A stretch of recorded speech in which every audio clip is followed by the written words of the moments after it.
여러분들은 인생을 뭐라고 생각하십니까? 우리가 인생을 어떻게 생각하고 어떻게 바라보느냐에 따라서 우리의 삶의 태도가 달라지게 되어 있습니다. 대통령의 서재에 뽑힌 광야를 읽다라는 책이 있습니다. 그 책에 보면 이런 문구가 나옵니다. 우리는 지금까지 인생을 산에 오르는 것으로 생각했다. 어떻게 하면 더 높은 산에 오를 수 있을까? 어떻게 하면 남이 올라가지 않는 산에 올라갈 수 있을까를 고민했다. 그런데 사실 인생은 산에 오르는 것보다 광야를 지나가는 것과 더 많이 닮았다. 결혼하는 것이 산에 오르는 것이라면 결혼 생활은 광야를 통과하는 것이다. 아이를 낳는 것이 산에 오르는 것이라면 아이를 키우는 것은 광야를 통과하는 것이다. 직장에 들어가는 것이 산에 오르는 것이라면 직장 생활은 광야를 통과하는 것이다. 이처럼 광야를 지나가는 것이 인생인데 많은 사람들이 산에 오르는 것처럼 등산화를 신고 로프를 들고 있다. 인생에서 광야가 더 많이 펼쳐져 있음을 안다면 사람들은 더 높은 곳을 향해 오르려고 발버둥치지 않을 것이다. 더 빨리 올라가려고 애쓰지도 않을 것이다. 광야인 줄 모르고 산을 오르는 것처럼 살고 있기에 힘들고 지치고 낙심하는 것이다. 예, 여러분, 그렇습니다. 우리가 인생을 광야라고 생각한다면 과연 우리는 어떻게 살아가야 할까요? 오늘 말씀을 통해 광야의 생존법을 배우는 시간이 되기를 원합니다. 지금 오늘 말씀에서 이스라엘 백성들에게는 두 가지 어려움이 발생했습니다. 첫 번째는 자기들 내부에서 발생한 일입니다. 1절입니다. 이스라엘 자손의 온 회중은 신광야를 떠나서 주님의 명령대로 진을 옮겨가면서 이동하였다. 그들은 르비딤에 진을 쳤는데 거기에는 백성이 마실 물이 없었다. 그들은 하나님의 명령대로 신광야를 떠나서 이제 르비딤이라는 곳에 도착했습니다. 그런데 그곳에 또다시 마실 물이 없었습니다. 여러분, 광야에서 물이 없다. 이거 얼마나 심각한 일입니까? 사막에서 물이 없는 것처럼 심각한 일이 없는 거죠. 여기서 중요한 것은 그들이 하나님의 명령에 따라 르비딤에 도착했다는 것입니다. 중요한 것은 하나님의 명령입니다. 이 말은 그들이 여기에 우연히 온 것이 아니라 하나님의 계획 가운데 이곳에 도착했다는 말입니다. 그럼 하나님은 왜 그들을 이런 아주 힘든 곳에 인도하셨을까요? 그 이유는 그곳이 바로 하나님의 훈련소였기 때문입니다. 하나님은 이스라엘 백성들을 이집트에서 구원하고 나서 곧바로 약속의 땅인 가나안으로 인도하지 않으셨습니다. 이집트에서 가나안 땅까지 가려면 겨우 일주일 정도 걸어가면 충분히 닿을 수 있는 거리였습니다. 그런데 하나님은 이스라엘 백성들을 40년 동안 광야에서 뺑뺑이를 돌리셨습니다. 이유가 뭘까요? 왜 하나님은 곧바로 가나안, 그 약속의 땅인 가나안으로 인도하지 않으시고 그 힘든 광야로 이스라엘 백성들을 인도하셨을까요? 왜냐하면 그들은 이집트에서 오랜 세월 이 노예로 지냈기 때문에 그들 안에는 노예 근성이 남아 있었습니다. 우리가 지난주에 그 갈라디아서를 봤잖아요. 갈라디아서에서 육체적 욕망에 대한 이야기를 했습니다. 육체적 욕망을 따라가는 사람과 성령을 따라가는 사람이 있다고 이야기를 했었습니다. 그 육체적 욕망을 따라가는 사람, 그 사람들이 바로 그 이집트에 있었던 종살이하던 그 이스라엘 백성들입니다. 그런데 그 육체적 욕망이 아직도 남아있다는 것입니다.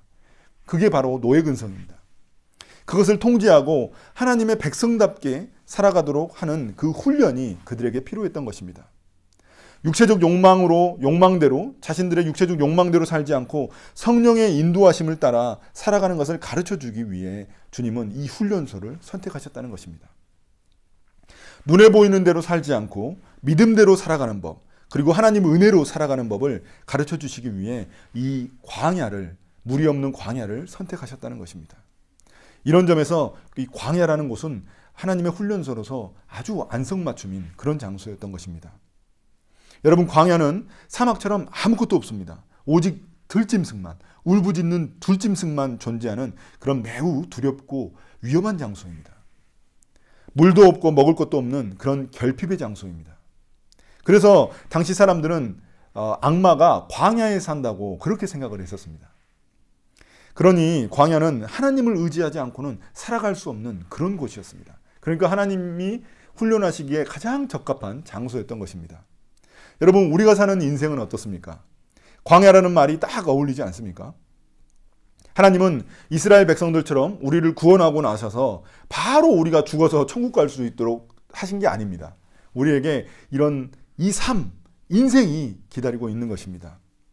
우리를 광야 같은 그 인생길로 주님은 인도하십니다. 우리가 사는 인생길에는 많은 결핍이 존재합니다. 광야처럼. 그래서 우리는 삶에서 여러 가지 결핍들을 경험하게 되어 있습니다. 어려움들을 겪습니다. 자원의 결핍 때문에 민족들끼리, 나라들끼리 서로 싸우고 전쟁합니다. 또한 생명의 결핍 때문에 사람들이 아프고 결국에는 죽게 됩니다. 이런 광야 같은 인생길에서 과연 우리는 어떻게 살아가야만 할까요? 먼저 광야에서 물이 없었을 때 이스라엘 백성들의 반응입니다. 2절부터 4절입니다. 백성이 모세에게 마실 물을 달라고 대들었다. 이에 모세가 당신들은 어찌하여 나에게 대드십니까? 어찌하여 주님을 시험하십니까? 하고 책망하였다. 그러나 거기에 있는 백성은 몹시 목이 말라서 모세를 원망하며 모세가 왜 그들을 이집트에서 데려왔느냐고, 그들과 그들의 자식들과 그들이 먹이는 집짐승들을 목말라 죽게 할 작정이냐고 하면서 대들었다. 모세가 주님께 부르짖었다. 이 백성을 제가 어떻게 해야 합니까? 그들은 지금이라도 곧 저를 돌로 쳐서 죽이려고 합니다. 애써 도착한 르비딤에 물이 없자 이스라엘 백성들은 모세를 원망하며 돌로 쳐서 그를 죽이려고 했습니다. 모세를 희생양 삼으려고 했었던 것입니다. 해결책을 스스로 찾아보려고 하기보다는 먼저 자신들의 분노를 쏟아낼 그런 희생양이 필요했던 것입니다. 여러분, 인류의 조상인 아담과 하와가 죄를 지을 때를 한번 보십시오. 아담은 자신도 하와와 함께 죄를 지어놓고선 하나님이 추궁하니까 하나님이 주신 저 여자 때문에 제가 이렇게 됐다면서 하와를 원망했습니다. 하와 역시 뱀이 꼬셔서 그렇게 됐다면서 뱀을 원망했습니다. 문제는 하나님의 말씀을 신뢰하지 못한 그들의 교만이 문제이지 그들이 그 뱀이나 하와의 문제가 아니었던 것입니다. 그런데 그들은 서로서로 원망했습니다. 우리들이 원망과 불평이 우리에게 익숙한 이유는 뭐냐면 어쩌면은 아담과 하와의 핏줄을 타고났기 때문일지도 모르겠습니다. 여러분, 우리는 삶에서 무엇을 원망하며 살고 또 누구를 원망하면서 살고 있습니까? 또한 여러분, 원망은 사실, 팩트를 왜곡시킵니다. 여러분, 이스라엘 백성들이 뭐라고 했습니까? 왜 자신들을 이집트에서 나오게 해서 이 생고생을 시키냐고 이 모세에게 따졌습니다. 여러분, 그런데 여러분, 우리가 출애굽기를 읽어봤었을 때 그때 뭐라고 했습니까? 이스라엘 백성들이 울부짖었습니다. 하나님, 저희 좀 살려주십시오. 너무 힘듭니다. 이렇게 울부짖던 그 민족이 바로 이스라엘 민족이었습니다. 그런데 이제는 그들이 아이고 이집트로 다시 돌아가고 싶다 이런 말을 하고 있다는 것입니다. 여러분, 또한 원망은 전염성이 있습니다. 그래서 사람들을 선동합니다. 여러 명의 사람들이 모세를 희생양으로 삼아서 돌로 쳐서 죽이려고 했습니다. 이렇게 공동체의 분위기를 망치는 바로 그 시작점이 바로 원망과 불평인 것입니다. 그런데 이 원망과 불평에 있어서 가장 심각한 문제는 따로 있습니다. 지금은 그들이 물이 없다고 해서 과거에 종살이 했던 그 이집트로 돌아가기를 원하고 있습니다.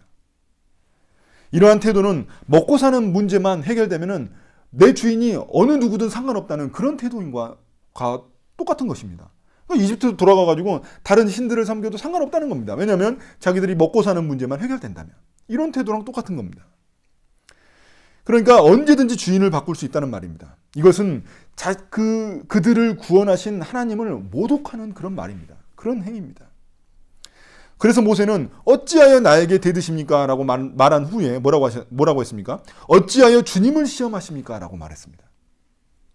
하나님께서 그 기적적으로 그들을 그 노예 생활하던 그들을 이제 구출하셔가지고 구원하셔가지고 하나님의 백성이 되게 하셨는데 이렇게 하나님께 이렇게 불평하는 거, 이거는 하나님을 모독하는 행위인 것입니다.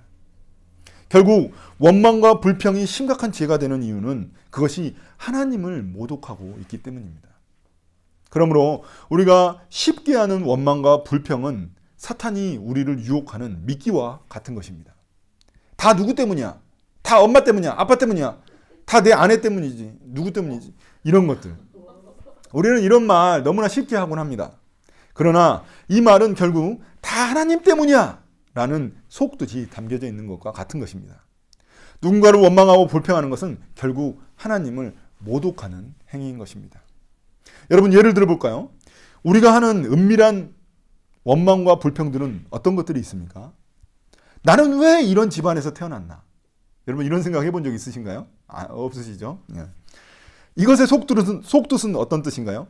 하나님, 왜 이런 부모님을 저에게 주셨나요? 이런 뜻인 거죠. 나는 왜 이렇게 똑똑하지 못할까? 이것의 속뜻은 무엇인가요? 하나님은 왜 저를 멍청하게 만드셨나요? 이런 뜻인 거죠. 또 뭐가 있습니까? 나는 왜 이렇게 못생겼을까? 이건 또 무슨 속뜻을 담고 있을까요? 이것의 진짜 속뜻은 뭐냐면 하나님보다 성형외과 의사가 더 위대하다는 그런 의미를 담고 있는 겁니다.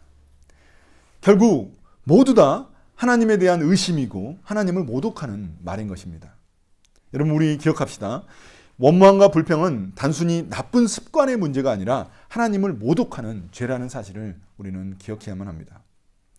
이런 광야 같은 인생길에서 과연 우리는 어떻게 살아가야 할까요? 5절, 6절입니다. 주님께서 모세에게 말씀하셨다. 너는 이스라엘의 장로들을 데리고 이 백성보다 앞서서 가거라. 그리고 나일강은 친 그 지팡이를 손에 들고 가거라. 이제 내가 저기 호렙산 바위 위에서 너의 앞에 서겠으니 너는 그 바위를 쳐라. 그러면 거기에서 이 백성이 마실 물이 터져 나올 것이다. 하나님은 모세가 사용하는 그 지팡이를 통해 반석에서 샘물이 터져 나오게 하셨습니다. 모세의 지팡이를 사용하신 이유는 그 지팡이가 나일강을 친 그 지팡이이기 때문입니다. 그때 무슨 일이 있었나요? 여러분 기억하시나요? 나일강의 그 물을 갖다가 핏물로 바꿨던 게 그 지팡이였습니다. 하나님의 능력을 상징하는 그 지팡이를 통해 과거에 하나님이 이집트에서 하신 일을 이스라엘 백성들이 기억하게 하신 것입니다. 이런 하나님의 능력으로 이스라엘 백성들은 또다시 물이 없었던 그 르비딤에서 생수가 터져 나오는 그 놀라운 기적을 경험할 수 있었습니다. 여러분, 그런데 이 사건이 놀라운 이유는 이 사건이 예수님의 십자가 사건과 연결되어 있기 때문에 그렇습니다. 여러분, 고린도전서 10장 1절부터 4절을 보면 이렇게 증거하고 있습니다. 잘 들으시기 바랍니다. 형제자매 여러분, 나는 여러분이 이 사실을 알기를 바랍니다. 지금 바울이 하고 있는 이야기입니다. 우리 조상들은 모두 구름의 보호 아래 있었고 바다 가운데를 지나갔습니다. 이렇게 그들은 모두 구름과 바다 속에서 침례를 받아 모세에게 속하게 되었습니다. 그들은 모두 똑같은 신령한 음식을 먹고 모두 똑같은 신령한 물을 마셨습니다. 그들은 자기들과 동행하는 신령한 바위에서 물을 마신 것입니다. 그 바위는 그리스도였습니다. 이렇게 이야기하고 있습니다. 여기서 구름이라는 것은 광야에서 이스라엘 백성들이 헤매고 있을 때 이스라엘 백성들을 하나님이 보호하시고 인도해 주시기 위해서 주신 그 구름 기둥이 있습니다. 불기둥이 있는데 그 구름 기둥을 이야기하는 겁니다. 그리고 바다를 지나갔다는 것은 홍해가 갈라져 가지고 그들이 지나갔었던 그걸 이야기하는 겁니다. 또 신령한 음식은 하늘에서 내려온 만나를 의미하는 겁니다. 여러분들 그 앞에 다 묵상하셨죠? 묵상했으면 제가 하는 말을 다 이해하십니다. 그러니까 지금 고린도전서에 나온 이 구절들은 어떤 의미냐면 이스라엘 백성들이 출애굽하면서 겪었던 모든 일들을 다 지금 이야기하고 있는 거예요. 그런데 그 마지막에 뭐라고 이야기하고 있습니까? 모세가 친 바위는 예수 그리스도라는 겁니다. 예수 그리스도. 이 반석이 예수 그리스도라는 거예요. 이것이 무엇을 의미할까요?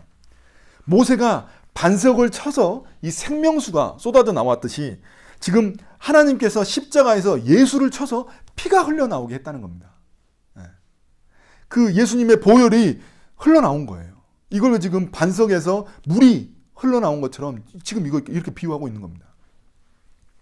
그 피가 하나님이 예수님을 쳐서 예수님의 몸에서 나온 그 피가 우리를 구원한 생명수가 된 것입니다.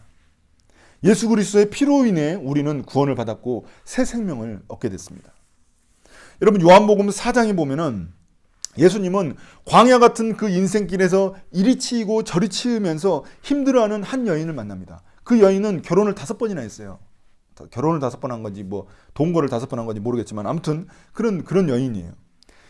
그 여인이 우물물을 떠러 왔는데 예수님 보시기에는 그녀가 물 없는 광야에서 너무나 지쳐가지고 쓰러져 있는 그 여인으로 보신 거세요. 예수님은.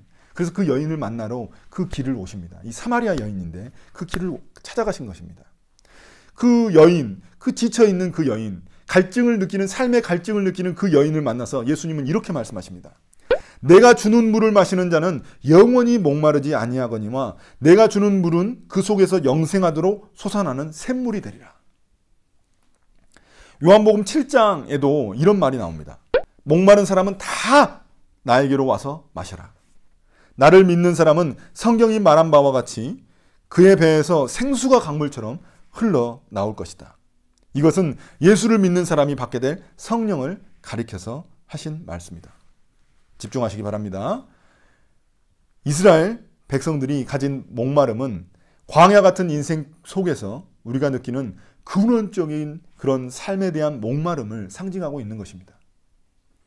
여러분, 제가 말씀 많이 드렸죠. 구약은 약간 그림자와 같다고. 그러니까 샘플과 같다. 구약은 결국에는 구약 안에는 그 예수님에 대한 상징이 얼마 많이 들어가 있습니다. 예수님에 대한 어떤 그림자, 어떤 모델이 많이 들어가 있어요. 그 중에 이제 이 본문도 그 중에 하나인 것이죠. 그 어떤 걸로도 우리의 목마름을 해결할 수가 없습니다. 오직 예수 그리스도를 만나 그 생수를 마셔야 해결되는 그런 인생의 목마름이 있다는 것입니다. 사람들은 이런 목마름, 갈증을 돈이나 쾌락, 성공, 심지어 선행으로 채우려고 합니다. 그러나 그것으로 우리 영혼의 갈증을 채울 수 없습니다. 오직 예수 그리스도를 만나는 방법밖에 없다는 것입니다. 이런 광야 같은 인생길에서 과연 우리는 어떻게 살아가야만 할까요? 그렇습니다. 우리가 원망과 불평을 그치고 주님께 나아가면 주님은 우리에게 생수와 같은 그 생명수를 우리에게 흘려 보내주십니다. 자, 그러면 우리가 지금까지는 이 이스라엘 백성들 내부에서 일어난 일에 대해서 다뤘다면 이제는 외부에서 일어난 일이 발생합니다. 8절부터인데, 자 보시면은 그때 아말렉 사람들이 몰려와서 르비딤에 있는 이스라엘 백성들을 공격했다고 말하고 있습니다. 당시 이스라엘 백성들 중에서는 제대로 군사훈련을 받은 사람들이 거의 없었습니다. 왜냐하면 여러분 저번에 우리가 출애굽기를 봤을 때 보셨으면 아시겠지만 10가지 재앙 후에 아주 빠르게 이스라엘 백성들이 급하게 도망갔습니다. 그래서 제대로 챙기지를 못했어요. 여러 가지를. 그런 상황에서 도망쳤기 때문에 군사훈련도 안 돼 있었고 군사훈련을 받을 만한 여유도 없었습니다. 그런 백성들이었는데 지금 아말렉이 공격한 것입니다.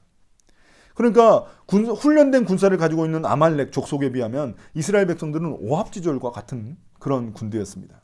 이런 상황 속에서 모세는 어떻게 했습니까? 여러분 9절을 보십시오. 상식 밖의 일을 합니다.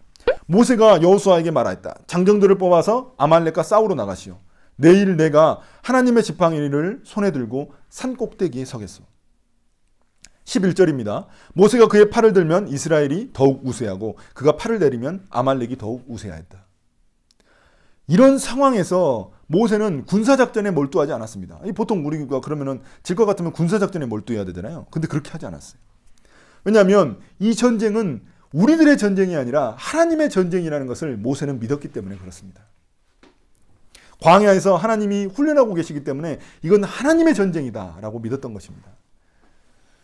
그는 하나님을 의지하여 산 꼭대기에 올라가 두 손을 들고 기도하기 시작합니다. 그가 두 손을 들면 이스라엘이 이기는데 두 팔을 내리면 이스라엘이 지고 맙니다. 솔직히 팔을 올리고 드는 것 때문에 전쟁의 승패가 좌우된다. 이거 말이 안 되는 거잖아요. 그럼 도대체 이게 왜 하나님은 이렇게 하셨을까요? 이런 일이 일어나게 하셨을까요? 이것은 이스라엘 백성들에게 하나님이 일하시는 방식을 알려주시는 것입니다. 이게 무슨 전쟁인지를 알려주시는 것입니다. 한마디로 말하면 이런 말입니다. 너희들이 하나님을 의지하면, 나를 의지하면 전쟁에서 이길 것이다. 그러나 너희들이 나를 의지하지 않으면 전쟁에서 질 것이다. 아무리 너희들이 군사작전을 잘 짜고 무기가 훌륭해도 너희들은 지고 말 것이다 라고 이야기를 해주시는 것입니다. 여러분 성경을 보십시오. 수많은 전쟁들이 나옵니다. 이 출애굽기에는 전쟁을 정말 많이 치르거든요. 전쟁 진짜 이야기라고 볼 수 있을 정도인데 그 전쟁들이 싹 다 하나님의 전쟁이에요. 그래서 무기가 아무리 뛰어나도 아무리 전략을 잘 짜도 무조건 집니다. 하나님 의지하지 않으면. 그런 전쟁입니다. 그러니까 그 전쟁의 승패는 하나님을 의지하느냐 그렇지 않느냐에 달려있다는 것입니다. 여기서 재밌는 일이 하나 더 일어납니다. 모세가 이제 늙었거든요. 되게 많이 늙었어요. 지금 100세니까 너무 늙어가지고 오랫동안 팔을 들고 있을 수가 없었습니다. 그것을 하나님이 분명히 알고 계셨을 거예요.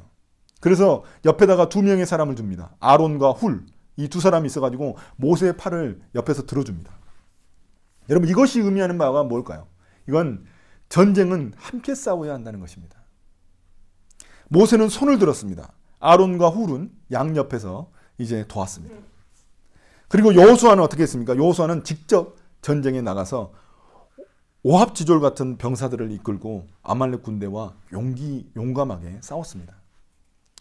연합해서 싸워야 승리할 수 있는 전쟁인 것입니다. 주님은 우리가 함께 연합할 때 이런 영적인 전쟁에서, 영적인 싸움에서 우리가 승리할 수 있도록 해주십니다. 우리가 혼자 신앙생활을 할 수도 있죠. 요새는 혼자 신앙생활하는 사람들이 많습니다. 그냥 뭐 인터넷 보면 다 설교 나오고 뭐 예배 드릴 수 있으니까요. 그럼에도 불구하고 우리가 함께 해야 되는 이유가 여기에 있는 것입니다. 혼자 싸우면 집니다. 그러나 함께 싸우면 승리할 수 있습니다. 전쟁에서 승리할 수 있는 것입니다. 여러분, 이제 결론을 내립니다. 이런 광야 같은 인생길에서 과연 우리는 어떻게 살아가야만 할까요? 광야는 인간의 눈으로 보면 하나님께 버려진 것 같은 그런 외롭고 아주 위험한 장소입니다. 그러나 하나님의 눈으로, 하나님의 시각으로 보면 그곳은 하나님의 사람으로 훈련시키는 그런 훈련 장소인 것입니다. 여러분, 하나님이 사용하신 그 위대한 성경의 인물들을 보십시오. 그 인물들은 모두 다 이런 광야를 통과한 그런 인물들인 것입니다. 이스라엘 백성들처럼 우리는 세상 속에서 다양한 광야를 만나게 됩니다. 어떤 광야에서는 마실 물이 없어서 우리를 답답하게 하고 우리를 갈증나게 만듭니다. 하나님이 나와 함께 하시는지 의심스럽기도 하고, 또 때로는 하나님 말씀대로 살았는데도 불구하고 더 큰 어려움이 우리 삶에 다가오기도 합니다. 어떤 광야에서는 나를 공격하는 아말렉 같은 그런 전쟁이 기다리고 있기도 합니다. 이처럼 사탄은 우리의 약점을 공격해서 언제든지 우리를 노리고 있습니다. 그때 우리에게 필요한 것은 주님을 믿고 신뢰하는 것입니다. 7절을 보시면 7절 같이 보십시오. 7절을 보시면 물이 없어 원망과 불평했던 장소를 뭐라고 부릅니까? 마사라고 이름을 지었습니다. 마사는 주님을 시험했다는 장소입니다. 또 뭐 주님한테 대들었다고 해가지고 그 이름을 무리바라고 짓죠. 무리바, 마사 다 부정적인 어떤 의미를 가지고 있습니다. 반면에 15절을 보십시오. 그 아말렉과 전쟁하고 난 후에 승리하고 나서 15절 보시면 모세는 아말렉을 무너뜨리고 그곳에 제단을 쌓았는데 그 이름을 여호와 니시라고 이름을 지었습니다. 여호와 니시는 어떤 뜻이냐면 주님은 나의 깃발이라는 뜻입니다. 우리는 원망과 불평으로 내 인생을 마사 인생, 무리바 인생으로 이름을 지을 것인지, 아니면 주님을 의지하며 전쟁에서 승리하는 여호와 니시의 인생으로 이름을 지을 것인지 우리는 결정해야만 합니다. 선택해야만 합니다. 저는 우리 다카포 식구들이 모두 인생길에서 정말 주님은, 광야 같은 인생길에서 정말 주님은 나의 깃발, 여호와 니시를 외치시기를 예수님의 이름으로 축복합니다. 아멘.